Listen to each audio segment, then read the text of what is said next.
Hello there, good evening. Welcome to Look North, our top story tonight. Businesses in York say they fear a hike in parking charges will push shoppers out of the city. We're concerned about the impact it's going to have on our customers, particularly those that just like to nip in, grab a few items and nip back out. Then we're going to find that they're paying very high car parking charges. Well, the council says the changes will raise £1 million for the city. Also on the programme tonight, a mum whose sons were killed by their father says the government is finally listening to her campaign against parental contact for domestic abusers. A Catterick family keep their home after a landlord does a U-turn on a mass eviction, but it comes too late for others forced into a homeless centre. And we're at a much-loved Sheffield amateur theatre, ready to welcome audiences after major renovations. A big change coming weather-wise. It's been fairly quiet recently, but wet and windy weather developing tomorrow, and then a heads up for Friday. Looks like we're in for widespread severe gales. An amber warning in place. More from me in 20 minutes.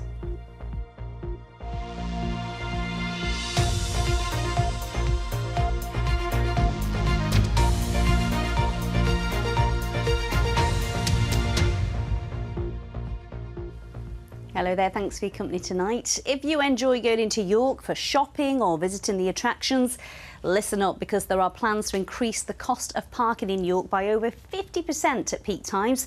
They've been approved by the council today. Take a look at this. The cost of parking in the council car parks will rise from £6.20 to a whopping £9.70 for the first 2 hours. There'll also be an extra 10% increase on Fridays, Saturdays and during events like the Christmas market. The council expects to generate £1 million with these new measures. But business owners are worried that they'll lose trade because drivers have been forced out of the city centre. Olivia Richwold has more. This is the last remaining model shop in York. Let's get it all priced up and get it out. It's been here for more than 60 years. But the owner is worried the increase in parking charges will affect his business. We're also initially shocked by just the severity of the rises, which is one issue. And then we're concerned about the impact it's going to have on our customers, particularly those that just like to nip in, grab a few items and nip back out. Then we're going to find that they're paying very high car parking charges. Increasing parking fees is a purposeful strategy by City of York Council to drive cars away and ease congestion. We want people to be able to come into the city centre. It's people that spend the money, that visit the attractions, that use our hospitality, not cars. This year's hike follows a significant increase last year. This was 12 months ago. York already has some of the most expensive council-run car parking charges in the whole of the north. Well, it's a different car park 1 year later, but it's the same story. But what has changed this year, apart from the prices going up, is the dynamic pricing. And that means that on Fridays, Saturdays and during the popular Christmas market, there'll be an additional 10% slapped on the cost of parking. Business owners have said if you're introducing dynamic parking and increasing it at peak times, could you not reduce it at less busy times and get more people in? If we decreased parking charges at certain times of the week, we'd just be moving the problem to those times of the week. And anyone who was around York in November and December last year during the Christmas market will know that at times the city was at gridlock. We'd like to see some help from the council. We feel, there's midweek, it's already quiet in York. Particularly off-peak outside school holidays. We'd like to be seeing something to incentivise people and help encourage people to come in. Last year's parking hike resulted in a 7% drop in cars using the council car parks. So what do tourists think of fees going up? More than 5 hours is basically 20 quid. What do you think of that? That's very expensive. It's very expensive. It puts you off coming to the centre, doesn't it? We thought that the charges on offer were quite reasonable. We've driven up from Nottingham today. It doesn't matter where you go, it's expensive, but a place like York, because it's a tourist place, they just seem to get away with it, because you have to park somewhere. The council says that footfall last year was up by 8%, and it expects the increase in fees will generate £1 million. But Andy and other business owners are worried that pricing cars out of the city centre won't force people onto trains and buses, but just see them take their cars somewhere else instead. Olivia Richwold, BBC Look North, York. Next tonight, a mother from South Yorkshire says she feels the government is finally listening to her plea for a change in the law to protect children from a potentially violent parent. It's 10 years after her own 2 sons were murdered by their father. Today, Claire Throstle's MP for Penistone and Stocksbridge, Dr Marie Tidball, says there needs to be urgent reform in the law surrounding parents who are known as domestic abusers been involved in their children's lives. We'll hear from Claire shortly, but first, here's her story and a look at what's happened in Parliament today. Beth Parsons reports. Claire Throstle from Penistone has spent more than 10 years campaigning for change.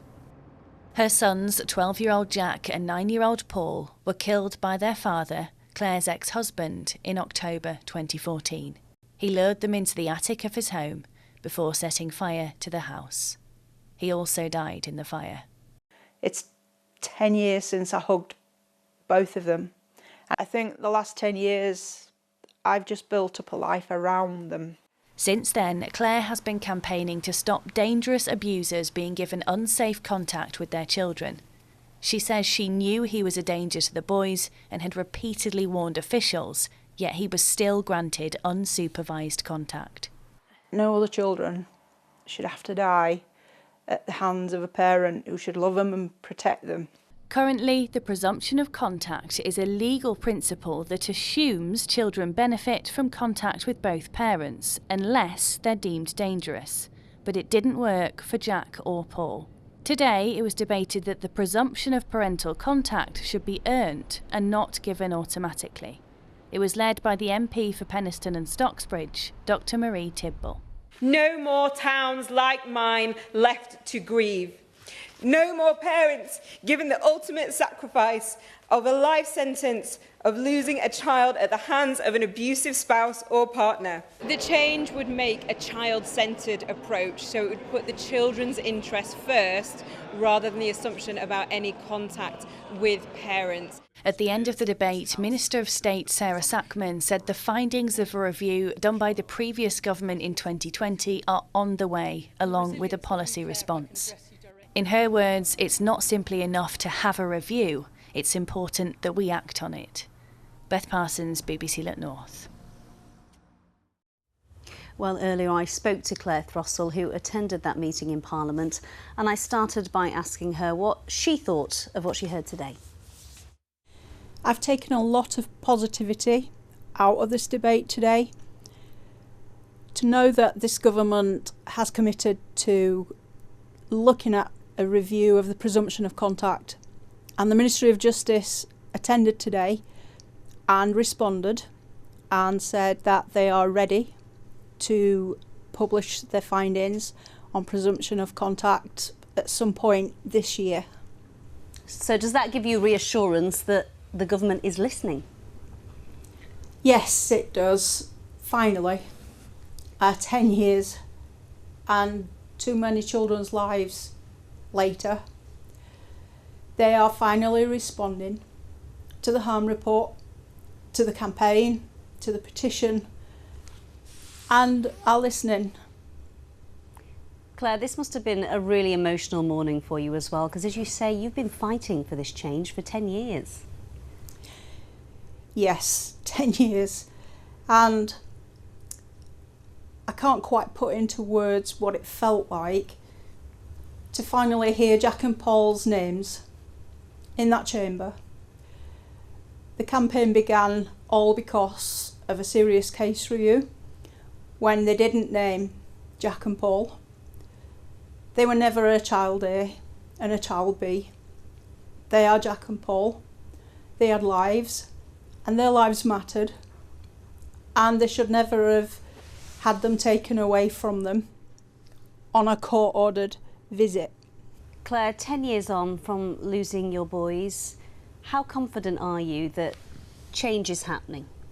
I'm really confident, and the reason why is because Dr Marie Tidball, she said that she would do everything she could to push this through and get presumption taken out of legislation for not just me, but for every woman and child affected right now by domestic abuse. Claire, thank you so much for your time, and we will keep telling Paul and Jack's story until you get the justice that you believe they deserve. Thank you so much. We're going to turn your attention now to the mass eviction of 13 households on one street in Catterick Garrison that's left many families in distress. But on Christmas Eve, the last remaining family were given the news that they no longer had to leave their home. The landlord, Annington, decided not to sell up after reviewing their business portfolio. Great news for Claire Griffin and her 2 sons, but for other residents, they'd already been evicted and some have had to move into a nearby homeless centre. Our reporter Philippa Gomer went to meet those affected. Good morning. I apologise for writing so close to Christmas, but given the news that I am now able to share, Annington will be withdrawing the Section 21 notice on the property that you rent at Essex Close and will no longer be seeking possession. It feels like someone had just given me everything I wanted, and but also it felt like it wasn't real. So I was really, really happy because it was, you know, what I wanted, what I needed, but it just didn't make any sense. So I was very confused, happy and confused. But the other 12 households on the estate had already been evicted, including Kirsty and her family of 6, who had to live in a homeless centre for more than 6 months. Just angry, really, really angry, and it just felt like a huge kick in the teeth. Sort of, why have we been in the position we've been in for 6 months? Why have my kids' lives been tipped on their heads and we've just had this huge upheaval for, in the end, none of it needed to happen? I wouldn't wish this on anybody. The whole process has just been awful. After being evicted from their family home of 13 years, Kirsty and her husband and 4 children had to share one room in a homeless centre for 6 months. Finally, they were offered a 3-bedroom house in nearby Richmond, but the eviction has cost them thousands, and now they want to seek compensation.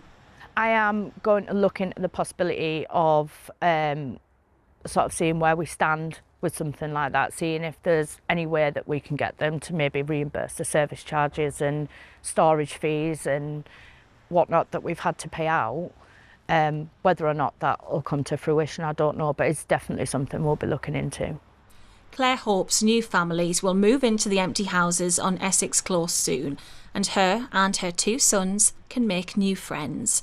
Philippa Gomer, BBC Look North, Catterick Garrison. Gosh, what a distressing ordeal for all those families. Next tonight, a man in his 50s has died after his car hit a tree on a North Yorkshire road. The driver's Vauxhall Corsa left the A64 near Cranbeck in the early hours of this morning. North Yorkshire police officers had tried to stop the car before it crashed. The force said it has referred itself to the Independent Office for Police Conduct due to the prior contact. Bradford Council have pushed forward with plans to put up council tax by almost 15%. In a meeting today, their request to the government was signed off and, if approved, could mean hundreds of extra pounds in bills for households. Opposition leaders say so far the public have not been given a say. They have been given no choice. I asked in the meeting about consulting with residents, and again, there will be no consultation with residents. The government will decide the level, and then the council will no doubt implement that. Well, a response here from the council leader Susan Hinchcliffe. She says the council are still facing severe pressure on budgets for all the services, and they'll have to continue to make difficult decisions to ensure a stable financial future. OK, let's have a little bit of the sport now, shall we? Here's the football. Neck-and-neck race for the Championship's top spot continues. Sheffield United have led again after winning 2-1 at Swansea. The Blades were a goal down before strikes from Ryan Brewster and Harrison Burrows turned things in their favour. Tonight, Leeds United need to beat Norwich if they want to reclaim the top position. Sheffield Wednesday also play tonight at home to Bristol City. Next tonight, I'm looking forward to introducing you to a Bradford schoolboy, Alfie, who is accelerating ahead in the world of motorbike racing. At just 11 years old, Alfie already has 18 drag bike racing world records in his name. And now he has his own TV show. A CBBC crew have been following him and his family around the place after last year, and he's set to smash several more racing titles in his bid to become the fastest boy in the world. Let's take a look at him in action. So this is my brand new motorbike. It's faster, bigger. I just wanted to push myself this year. Quite cool. I'm going to attempt to beat my world record that I got last year and set a brand new world record with my best friend Jack. Can I become the fastest boy in the world? Well, we managed to catch up with him. Alfie, Lexi, Carl, lovely to see you all. Alfie, that programme looked brilliant and I'm so excited for you because we've followed your progress for a few years now, haven't we? What was it like having a documentary made about you? It was quite exciting, really, and fun. How did you find having the camera crews there all the time? They were really nice people and they were, like, also a bit funny at times as well. Oh, that's good to hear. Tell us about some of your achievements, because you have set or broken 18 records in total. What are your proudest ones? Probably my proudest ones are the ones like my 500 metres, my 100 metres and my kilometres. And probably when I first broken a world record, like my first ever record. Carl, not many of us know what drag racing is. Tell us a little bit about it, without getting too technical on me. So basically it's just a pair of either riders or two cars, and they go as fast as they can over either an eighth of a mile or a quarter of a mile, and pretty basically whoever goes over the line first wins. Lexi, your little boy is on a bike going over 60 miles an hour. How do you watch from the sidelines? I try and just relax because obviously we don't do that speed on the road, do we? So to see somebody that's 8 initially when he started do that can be quite scary, but I think he's grown over the last few years. And what's the next goal for you, Alfie? To do 350 miles an hour on a motorbike. What? Did it even go that fast? Yeah. What do you think of that, Mum? It's an achievement, it's a goal, but it's very far off. He wouldn't be allowed to do that for many, many years. But if he wants it, he can chase it. Very briefly, tomorrow is the night that this documentary's aired. What have you got planned for it, Carl?